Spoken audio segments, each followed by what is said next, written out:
যারা ব্যাংকের রিটেনের প্রস্তুতি নিতে চাচ্ছেন অথবা 26 ভিত্তিক সার্কুলারে নতুনভাবে প্রস্তুতি শুরু করবেন এবং কমপ্লিট গুছানো ব্যাংকের বই চাচ্ছেন, অথবা 7 আগস্ট যে বাংলাদেশ ব্যাংক এডু রিটেন পরীক্ষা হবে সেখানে ব্যাংকের নতুন সিলেবাসে কমপ্লিট প্রস্তুতির জন্য আপনারা আমাদের এই যে আলোকবর্তিকার ব্যাংক রিটেন বইটি আছে সেটা সংগ্রহ করতে পারেন।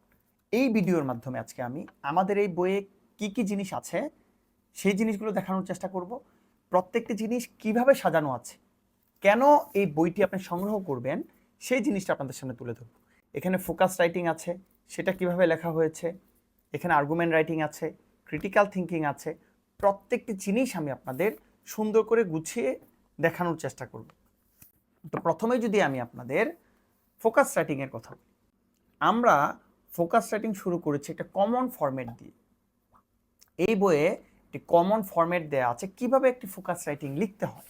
আপনি যদি বইটিতে যান, বইটির 14 নম্বর পেজে একটি নমুনা ফোকাস রাইটিংয়ের ফরম্যাট দেওয়া আছে। এই নমুনা ফোকাস রাইটিংয়ের ফরম্যাটে যে কোনো একটি ফোকাস আসলে সেটা কিভাবে উপস্থাপন করা উচিত তা তুলে ধরা হয়েছে। একটি ফোকাস রাইটিংয়ে ভূমিকা থাকবে, বিষয়বস্তু সম্পর্কে ব্যাখ্যা থাকবে, বর্তমান প্রেক্ষাপট সম্পর্কে বলা থাকবে, ডেটা, এটার গুরুত্ব কি, চ্যালেঞ্জ কি, সরকার কি কি করেছে, সরকারের কি করা উচিত, প্রত্যেকটি জিনিস এখানে একটি কমন ফরম্যাটে দেখানো হয়েছে। এবং আমাদের প্রায় 140টি ফোকাস যে এই বইয়ে দেওয়া হয়েছে, প্রত্যেকটি ফোকাস কিন্তু ওই ফরম্যাটটি অনুযায়ী দেওয়া হয়েছে।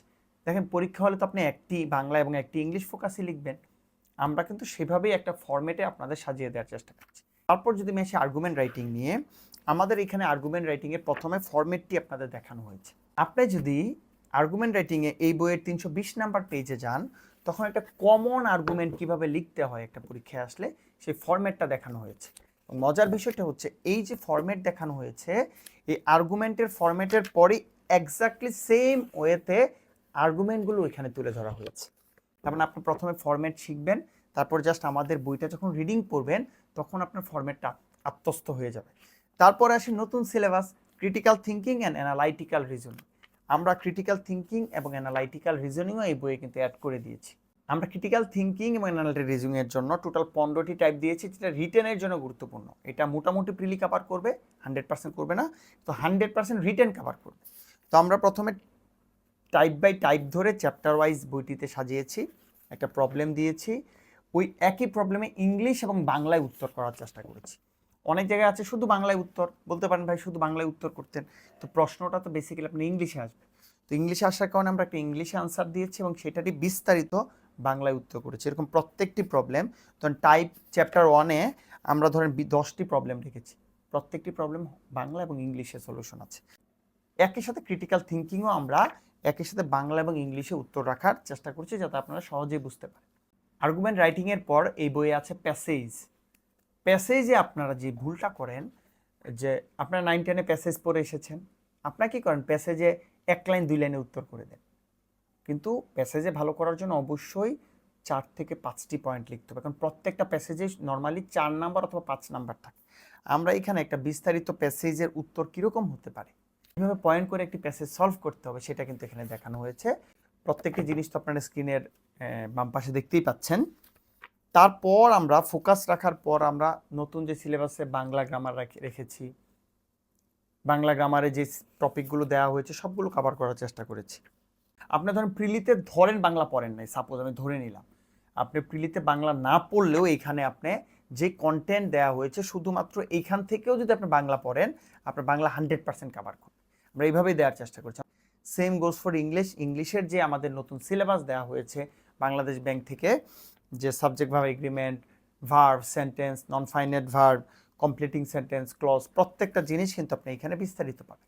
তারপর ব্যাংকিং জিকে, আমরা 18টি চ্যাপ্টারের মাধ্যমে এখানে ব্যাংকিং জিকে দেখানোর চেষ্টা করেছি। আপনি যে 18টি চ্যাপ্টার ভালো করে পড়েন, আপনি যথেষ্ট ভালো করতে পারবেন।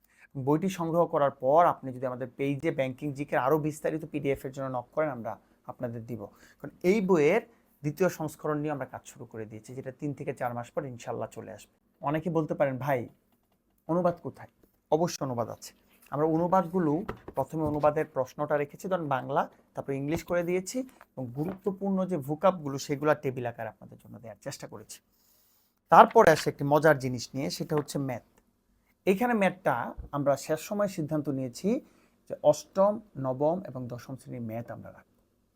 সো আপনারা এই বইয়ে অষ্টম শ্রেণীর গুরুত্বপূর্ণ ম্যাথগুলো পাবেন সমাধান সহ, নবম দশম শ্রেণীর গুরুত্বপূর্ণ সাধারণ গণিত, উচ্চতর গণিতের ম্যাথ পাবেন, তারপর বিগত বছরে আসা প্রশ্নগুলো পাবেন। আমার মনে হয় যদি ম্যাথে ভালো প্রস্তুতি নিতে চান, এই ম্যাথগুলো করলেই সিনিয়র অফিসার, অফিসার জেনারেল অফিসারকে এসে 100% কাভার হবে আপনার, 100%। বাংলাদেশ ব্যাংক এটিতে আমি বলবো 80% কাভার হবে, কারণ আমরা জানি বাংলাদেশ ব্যাংক এটিতে সচরাচর কিছুটা কঠিন প্রশ্ন করে। তো এইভাবে আপনার স্ক্রিনের মাধ্যমে দেখতে পেরেছেন এই পুরো বইটি আমরা আসলে কীভাবে সাজিয়েছি। 200 নম্বরের একটি কমপ্লিট প্রস্তুতির জন্য আপনি এই বইটি আপনার সাথে অবশ্যই রাখতে পারেন। একটা জিনিস মনে রাখবেন, ভালো করার জন্য গুছানো প্রস্তুতি গুরুত্বপূর্ণ, এবং আমি আপনাদের এইখানে 200 নাম্বার সর্বোচ্চ গুছিয়ে দেওয়ার চেষ্টা করেছি। এখন সিদ্ধান্ত আপনার, আপনাদের জন্য শুভকামনা। সালামু আলাইকুম।